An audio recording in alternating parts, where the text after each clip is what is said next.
day, ma'am. I am here in front of you to report about the indigenous group in southern Philippines.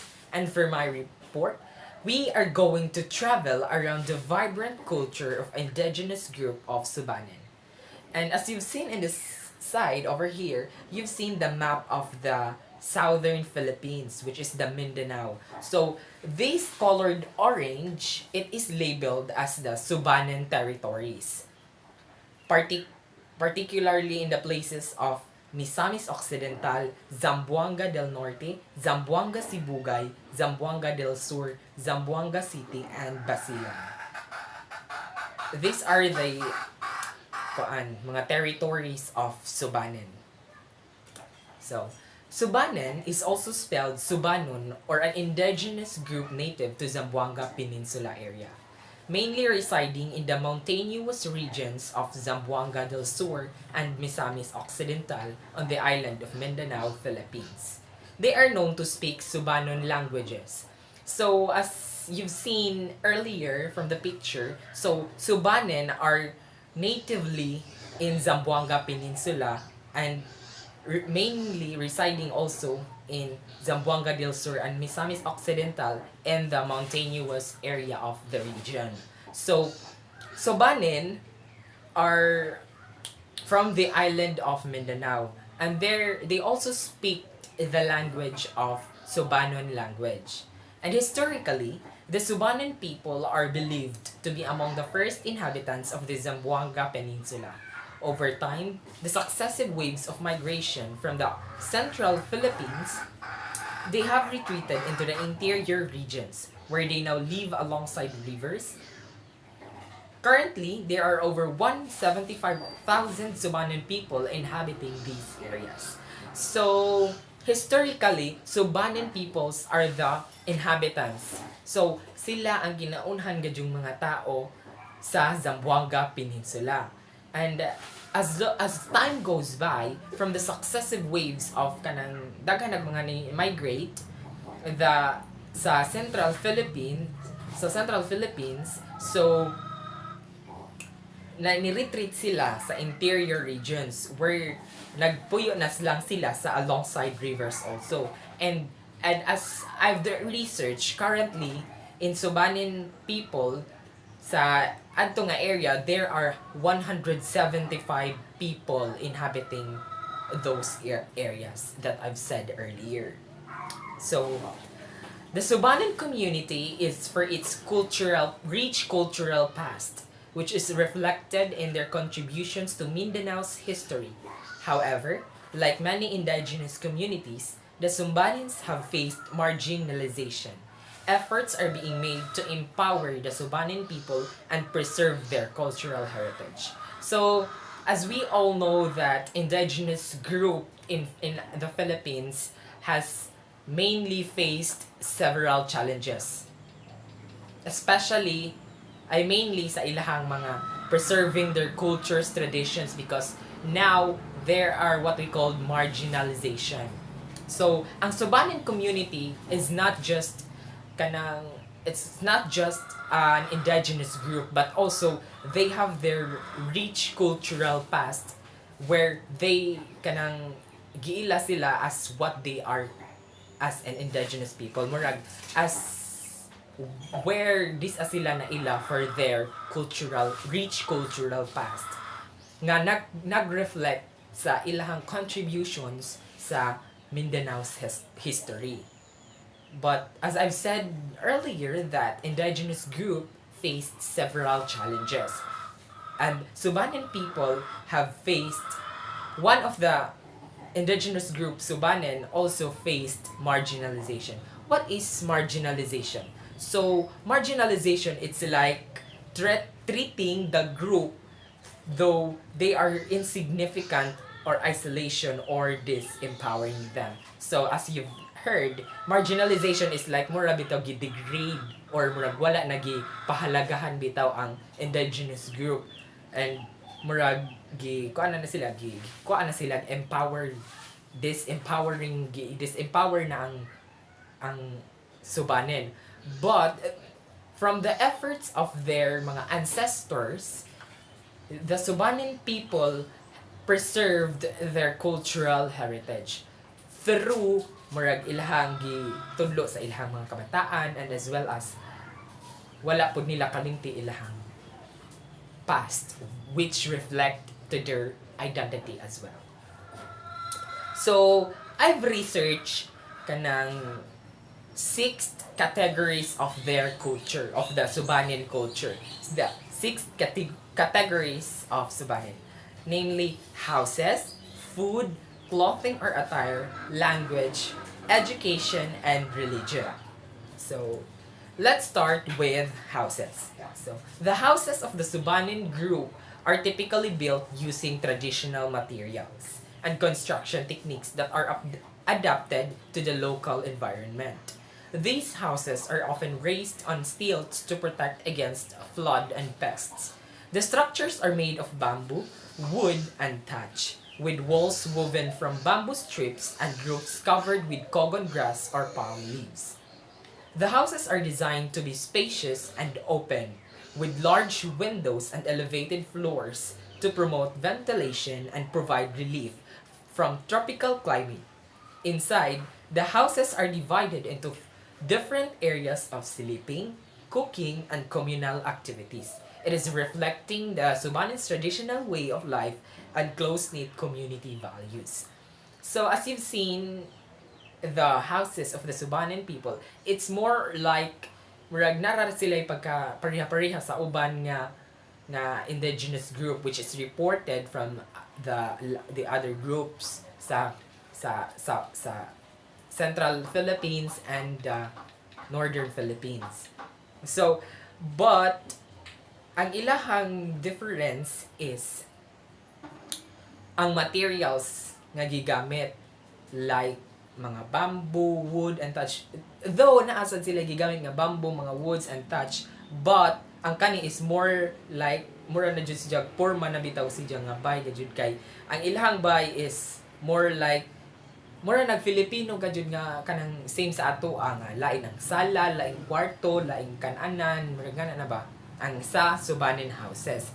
And also ang structure niya is mura siya bahay kubo nga naay silong to protect them from flood and pests.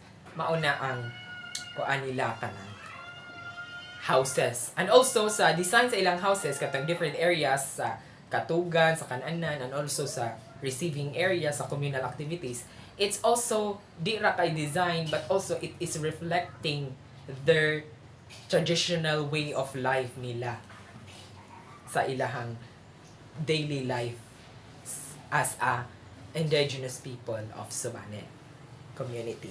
So next is the food. The food of the Subanen group is influenced by their natural surroundings and agricultural practices. Their diet consists of variety of locally sourced ingredients, including root crops, vegetables, fruits, fish, and poultry. Staples such as rice, corn, and sweet potatoes are commonly consumed. They also gather wild edibles like ferns, mushrooms, and bamboo shoots. Hunting and fishing are integral to their food culture, with dishes featuring wild game, river fish, and shellfish. Traditional cooking methods include grilling, boiling, and steaming. The Subanen's culinary traditions reflect their connection to the land and sustainable practices and a reliance on natural resources of nourishment. So sa ilahang food, mostly sa indigenous group is like farming kung naa sa bukid, and kung naa sa dagat is more like kanang kanang fishing mao na. So sa Subanen, sa ilahang food kuan sila kanang naa sila sa natural surroundings, mga root crops, consist of variety mga root crops, vegetables, fruits, and naapod sila fish kay as times kuan as I've said earlier na nagpuyo nga na sila sa alongside rivers ang Subanen. And also sa mga rice, corn, sweet potatoes, nga mao na yung mga kalingaw nilang gipangaon sa ilang everyday basis, sa ilang everyday nga kaon. And also for their kanang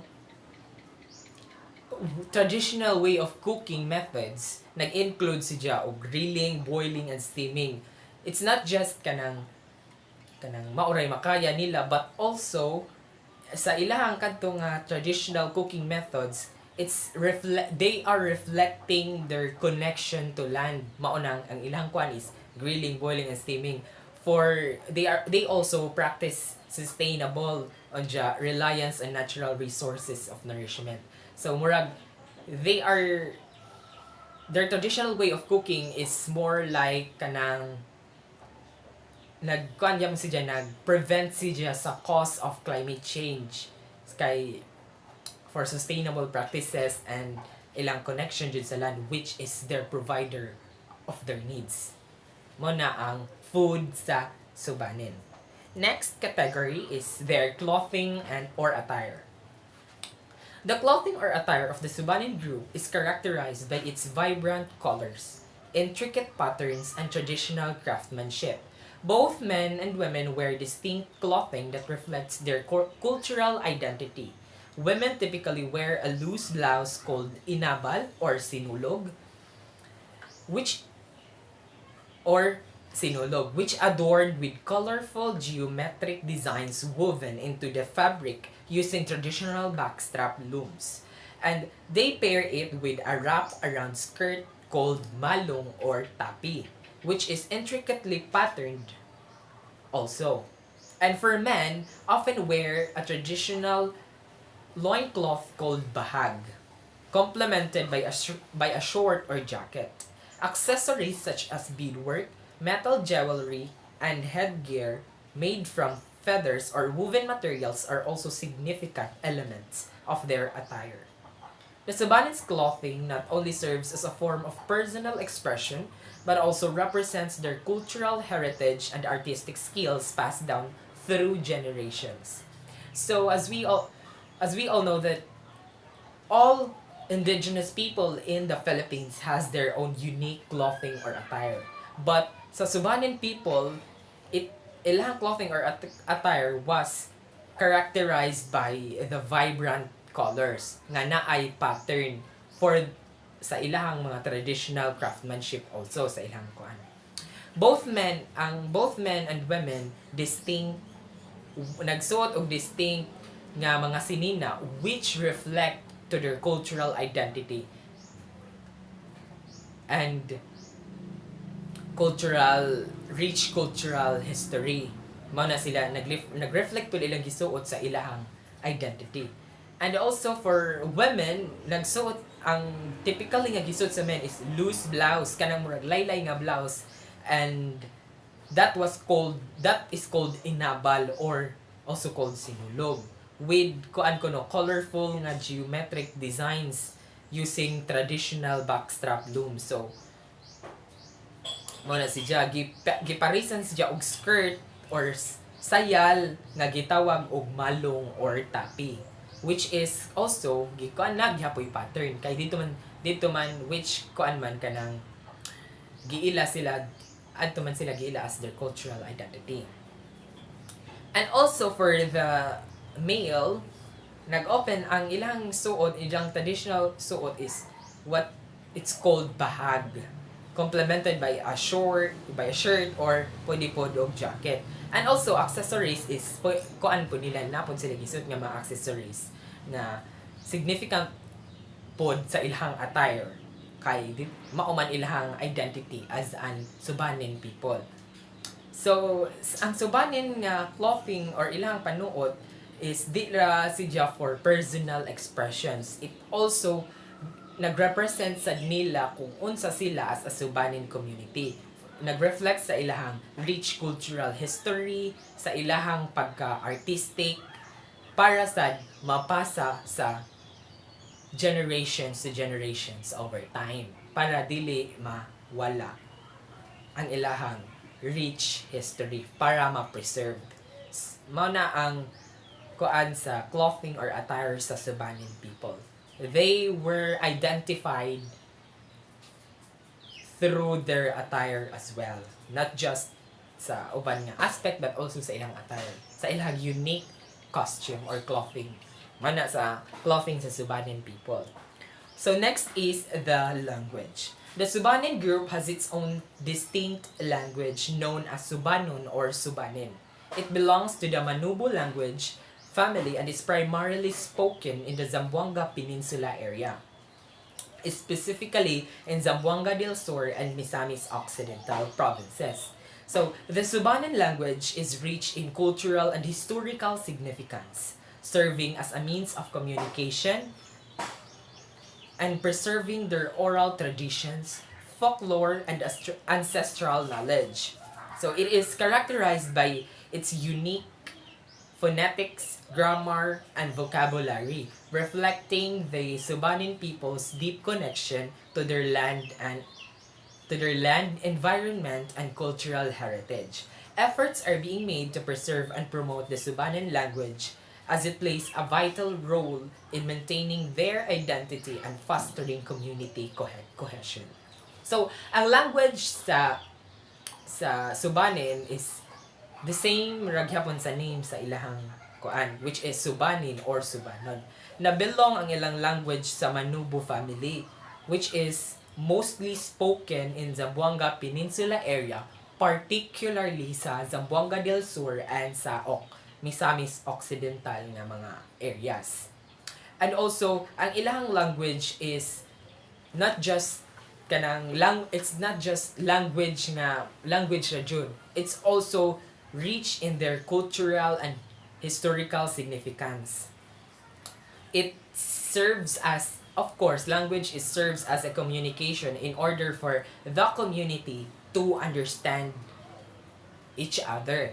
And also, ang language sad nila is gihimo sad nila in preserving ilahang mga oral traditions, ilahang mga folklores, and ilang mga ancestral knowledge which they can kanang mapasa nila sa ilahang mga new generations nga padong na.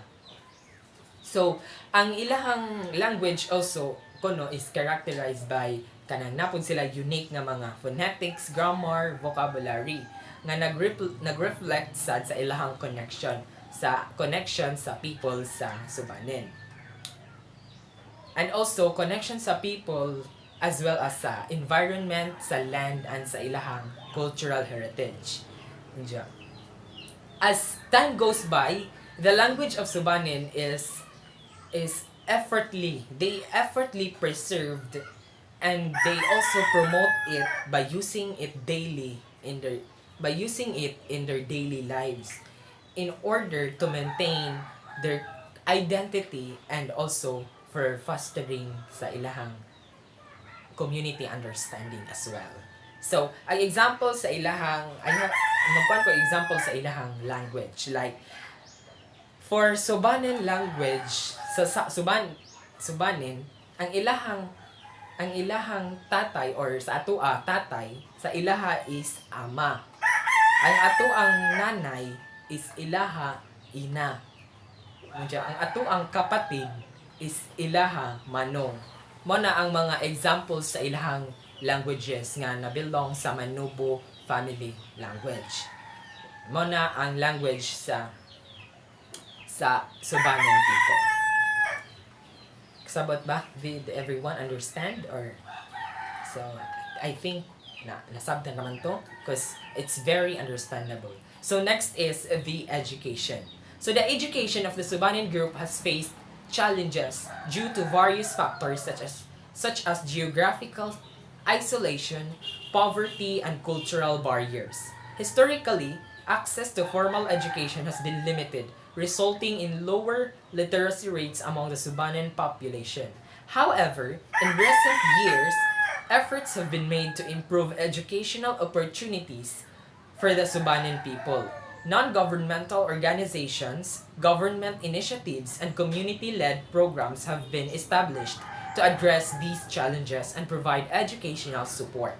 These initiatives aim to promote culturally relevant and inclusive education, preserve Subanen language and culture, and also to empower Subanen youth to pursue higher education and career opportunities. While progress have been made, there is still a need for continued support and investment in education to ensure equal access and quality education for the Subanen community.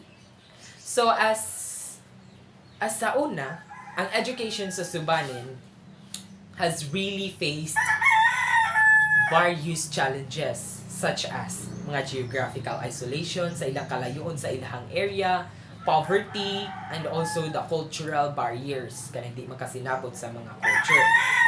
But due to the government initiatives, mga non-government organizations initiatives, maunang nakuha ng education sa Subanen, it's because ang government gidala nila ang education sa adto nga community, which is nasolusyonan na ang geographical isolation ang kalayuan. Dili sila kadung sa eskwelahan due to kanang kalayuon. The government organizations gida nila ang school paduol sa Subanen community in order for the youth of the Subanen people is maka-eskwela and also ma-preserve sa nila ilang language for faster kanang understanding as well.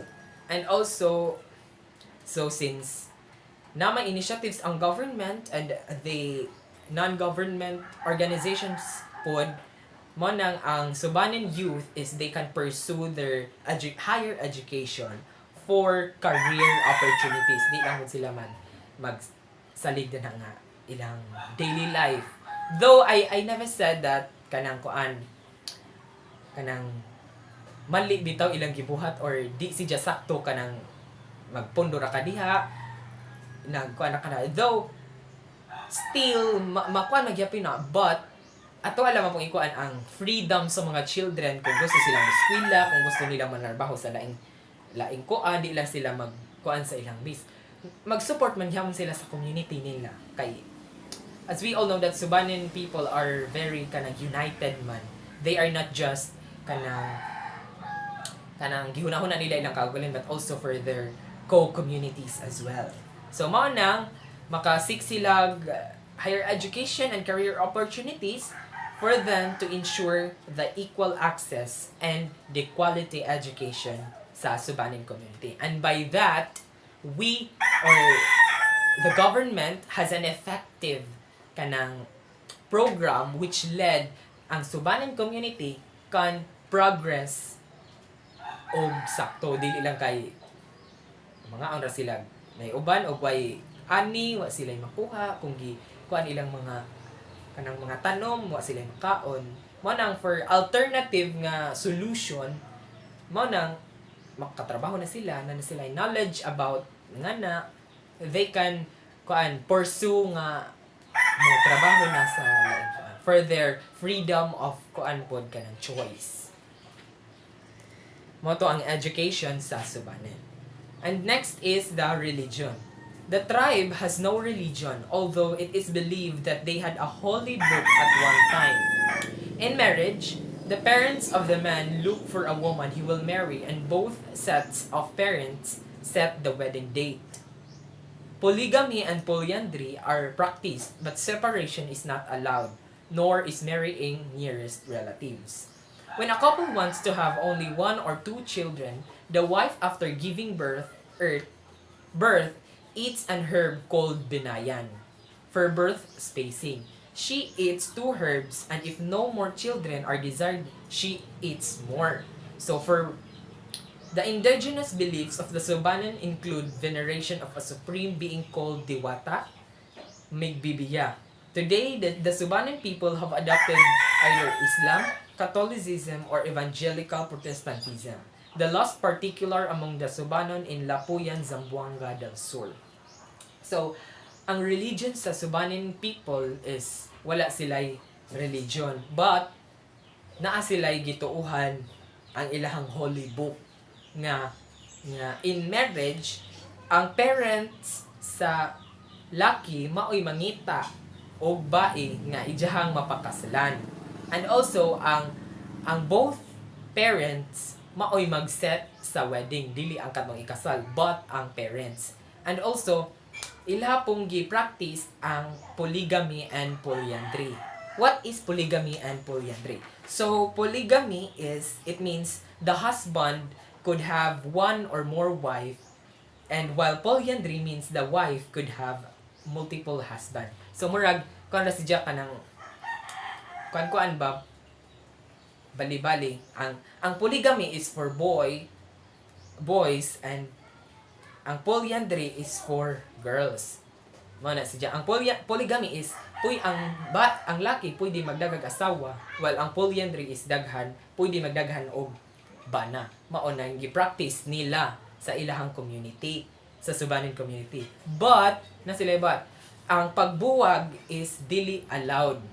O especially same ang na sa ato a culture sa Filipino nga di jud pwede nga mangasawa ka og kanang relatives ra nimo samot og duol-duol na mao pud na ilang gi-practice. Unya kung ang napud sila gi-believe nga kung ang couple mo gusto og usa or duha ka anak, ang asawa og manganak na siya na mo kaon siya og herb nga gitawag nila binayan para sa birth spacing sa bata, dili siya magsunod-sunod. Mo na ilang gituohan sad mukaon og duha kung duha ka buok herb kung gusto ang asawa nga manganak og usa or duha, pero og dili na siya gustong manganak, mukaon siya og daghan nga herbs para dili na siya makanak. So mo na ilahang gi-practice or gi-believe sad dito. And also, ang indigenous beliefs sa Subanon is nag-include pod sa katong veneration of Supreme nga gitawag nila og diwata magmigbibiya. And as of today, the Subanen people is nag-adapt na sila sa sila gituhan nga Islam, Catholicism o evangelical Protestantism, which particularly among the Subanen in Lapuyan, Zamboanga del Sur. So, mao to ang religion sa Subanen people. Those are the categories that I've researched of the rich culture of the Subanen community. So, the Subanen people have a rich oral tradition as well, passing down stories, myths, and legends from generation to generation. These narratives reflect their beliefs, values, and history. So, traditional crafts such as weaving, basketry, and pottery are also integral to their way of living, showcasing their artistic skills and cultural expressions. While modern influences and have impact the Subanen way of living, efforts are always being made to preserve and promote their cultural heritage and sustainable practices. This includes initiatives to empower the Subanen community, support their livelihoods, and ensure the preservation of their traditional knowledge and way of life. So, ang Subanen people also has their rich oral tradition nga mga passing down stories, mga myths, and legends through generations to generations. Anja, those narratives is nag-reflect sa ilahang mga beliefs, ilang values, and ilang history as an indigenous group in southern Philippines. And also, sa ilang traditional craft, nag-include sad og weaving, basketry, and pottery. So, significant po siya sa ilahang way of living. It's because nag-showcase po to sa ilahang artistic skills and as well as sa ilahang cultural expressions. While ang modern world is nag-influence and nag-develop sa way of living sa Subanen, so the efforts of promoting and preserving their cultural heritage and sustainable practices has really played a significant role in order for the Subanen community to empower, support their livelihood, and to ensure the preservation of their traditional knowledge and sa ilahang way of life as well. So, conclude my report about the Subanen community in southern Philippines. So, the people have a rich, the Subanen people have a rich cultural heritage, and their way of life is really unique, which is deeply rooted sa ilahang natural surroundings. Though they have faced challenges in terms of marginalization, as I've said earlier, the limited to access education and the preservation of their cultural identity, they being made to empower the Subanen community, which promotes their rights. They preserve their traditional knowledge and practices. So the close connection to the land by the people of the Subanen community has really a strong connection for the integral way of living. Their language, sa categories nga akong gimension kanina, their language, their clothing, food, traditional craft, really reflect their cultural identity. And it really serves as significant markers of their heritage. So, with the continued support and recognition of the Subanen people, so though we can strive to contribute to the diverse tapestry of the Philippines and preserving their unique traditions for future educations, for future generations. So by that, we as a Filipino people, we also can contribute in order to have a rich history as a Filipino people, because indigenous people, indigenous group, Subanen group is part of the Filipino people. They are the backbone of the Philippines. So that would be all for my report. I hope you learned something, and thank you.